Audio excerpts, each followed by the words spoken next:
You know, I was thinking the other day and about a conversation that we had, and I was talking to you before in the car, and it was about building a team.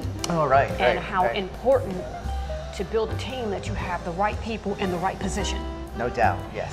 Because a lot of times there are people that's trying to build a team, but they have the wrong person in the wrong position. Yes. Or the right person in the wrong position, or the wrong person in the right position. Or the right person in the right position in the wrong position. But anyway, so, and then some people wonder why something is not taking off. Right. But when you move the wrong person out of the wrong position, and then there's movement, and you begin to kind of soar a little bit, yes, and go to places you never thought that you would go. And a lot of times, and sometimes for years, sometimes whether it's a business, corporation, right, or a church, when you have somebody in the wrong position, it can drive people away, yes, or it can stunt the growth of that establishment, sure, or yes, whatever you're trying to establish, right, and it just hold things. And well, we've heard this many times, especially for instance in churches. In fact, some of our mentors have talked about this, is that they'll have ushers on the front lines, and they're the most miserable people. And you certainly don't want those type of people being at the ones that are greeting, right? Mm-hmm. So, I mean, why would you put somebody who's just inherently have the resting unhappy face, yes, if you know what I mean?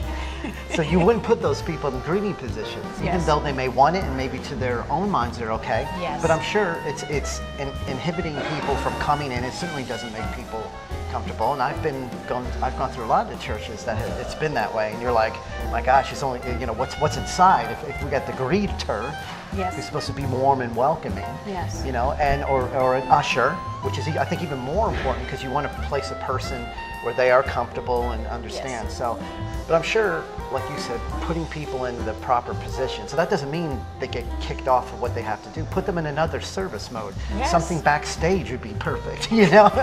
But, yes, yeah, right. So, yeah, you're right. You really have to go by how the person's dynamic is. And of course, a lot of times you don't know that until they actually do it. Then you can kind of observe them. Yes, that's true too. And I remember working for a corporation, yeah, and you know, I worked the front desk. Right.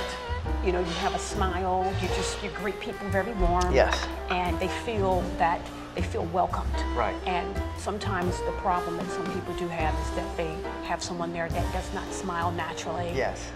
They have that resting face that we were talking about. Everybody know about that resting face, and sometimes they can't help it.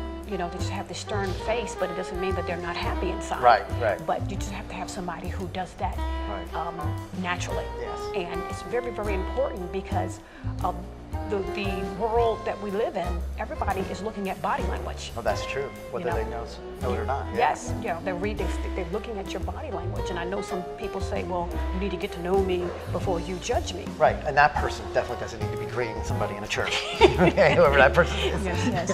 But, you know, just watch your body language, because there are some really great people that don't have that, sometimes that glow, or yes, what people are looking for, that smile, right, but they have right, so much stuff inside of them. Yes. But some people stay away from them. Yes, yes. A little bit, or they won't go toward them, or they go in the other direction because they look mean, yeah, or something. Oh, yeah. Now, with some establishments, some people don't mind. So right, they have that person there, they're very productive, and as long as the money's coming in and this person is doing well, they don't mind. Right. But a lot of times, it's very important to put, if you're going to have somebody out front, it needs to be somebody that has lots of character and personality. Yeah, and I think if I don't want to look at churches as being competitive to each other, even though they are, but if you are looking to get more people to hear your message, or what you feel that God is telling you to tell people, you got to be really sharp in knowing who is at the door front, who's at the storefront, you know, right? Yes, because there are, just like, I mean, there's 5 billion churches, especially in the notch of the Bible Belt that we're in. Oh yes, absolutely. So you have all these decisions to go to, and so you can, and we've done it. We've actually walked into a church, got an attitude, and was like, there's one almost next door, and we've gone to that. So it is important. Yes, it's very important. Also too, when you're building a team, you have to have sort of like different layers, different I guess, rings of the solar system. You know, you have the center core, and for our own, when we started this ministry, our own core obviously is us too.